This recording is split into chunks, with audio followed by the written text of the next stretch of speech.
bilang estelita paborito nang matagpuan ang bangkay ng kanyang nawawalang anak na si Rachel sa isang bakanteng lote sa barangay Gitnang Bayan 1, San Mateo, Rizal.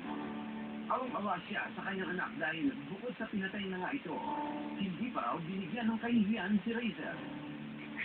Itong mga sila yung anak ko. Sino nila makakakita ng gano'n ng picture niya? Grabe ginawa nila sa anak ko. Nakakubot ko ba? Nakikita mo yung mamasya ng bahagi ng katawan niya. Possibility na direct yung tao. Kasi kung nanakawan na siya o tabi siya, o sasaktan lang siya, hindi po pwede naman hindi siya nakaumat. Lalong nanlimon si Aling Estelita ng kanyang nalaman kung anong hirap ang dinanas ng kanyang anak. Basag kasi ang bungo ni Rachel at halos labas na ang utak. Ito ang maliwanag na nakadetalye sa autopsy report ni Quebec Chief Inspector Arnel Marquez. Itiniliwanag sa amin ni Superintendent Emmanuel Aranas na ang pinsalang ito ang dahilan umano ng pagkamatay ng dalagang biktima. The victim sustained so many injuries. Hinataw ito ng matigas na bagay. Nagkaroon ng maraming fracture. Nagkaroon ng fracture yung iba't ibang buto sa isang. Lalo na yung buto sa harap, sa noo, sa parting kanan ng ulo, ibig ng kanyang panga, at saka yung buto na nakapaligid sa mata ay basag lahat. Bukod pa sa matinding tama sa ulo ng biktima, may naitala rin ang mga pasa sa iba't ibang bahagi ng katawan ni Rachel. Indikasyon umano ito na maaaring nakapanlaban pa ang dalaga habang isinasagawa ang krimen. Pwede rin sinusuntok kasi marami siyang pata sa hita eh. Pwede naman na hinila siya. Pero pwede rin naman because of the struggle. Nag-struggle ko malamang. So nagkakaroon ng friction yung likod sa ground. At dahil hubot-hubad na makita ang bangkay ni Rachel, masusin sinuri ng medical legal officer ng PNP Crime Laboratory kung nag-aasari ng biktima. Ang lumabas na resulta, negatibo sa presensya ng similya ang ari ng dalaga. Gayunman, hindi umano itong nangangahulugan na hindi na naabuso sa sexual na pamamaraan si Rachel. Hindi lahat ng paglabas ng semen or sperm ay sa loob ng puwerta ng victim. Kuminsan hindi naman sila talaga nag-ejaculate sa loob, kuminsan sa labas na. Nakakita ang ating doktor ng malalim at mga sariwang sugat sa loob ng kanyang puwerta, specifically sa hymen. Dahil sa mga nakitang palatandaan sa bangkay ng biktima, ipinapalagay ng mga tagapagsiyakat ng San Mateo Police na hindi lamang iisa ang posibleng sumalbahal di umano sa dalaga. Makikita mo na sa posisyon ng babae, mataas yung dalawang ng kamay, overhead niya, tapos yung dalawang bahay niya, isa split up ganyan. So, pwede na hinawakan yun habang ginagawa ito. Pero sino o sino-sino nga ba ang may kagagawa ng krimen ito? Sa inisyal na bahagi ng pagsisiyasat, walang suspect na matukoy ang mga alagad ng batas at tanging ang sinelas na ito lamang na natagpuan niya sa crime scene na ang nagsisilbing lead ng mga autoridad.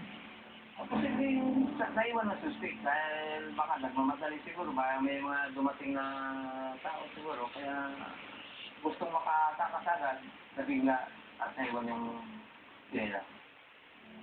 Walang nakuhang DNA sample ang forensic team sa naturang sinelas. Wala rin sila nakitang footprint dito dahil sa magaspang nangyari ng naturang sapin sa paa. Gayunman, malaki pa rin ang naging tulong ng naturang ebidensya sa pagtukoy ng posibleng suspect sa krimen. Isang Crisanto Alhambra kasi ang lumutang at nagbigay ng kanyang sinumpang salaysay sa pulisya ng San Mateo. Ayon kay Alhambra, ang sinelas daw na iyon ay pagmamayari umano ng isang Alexander Estrello alias Bay. Nakatitiyak daw sa kanyang deklarasyon ang naturang testigo dahil nung araw na matagpuan ng bangkay ni Rachel ay nakita umano niya si Estrello na walang suot na sinelas sa isang paa.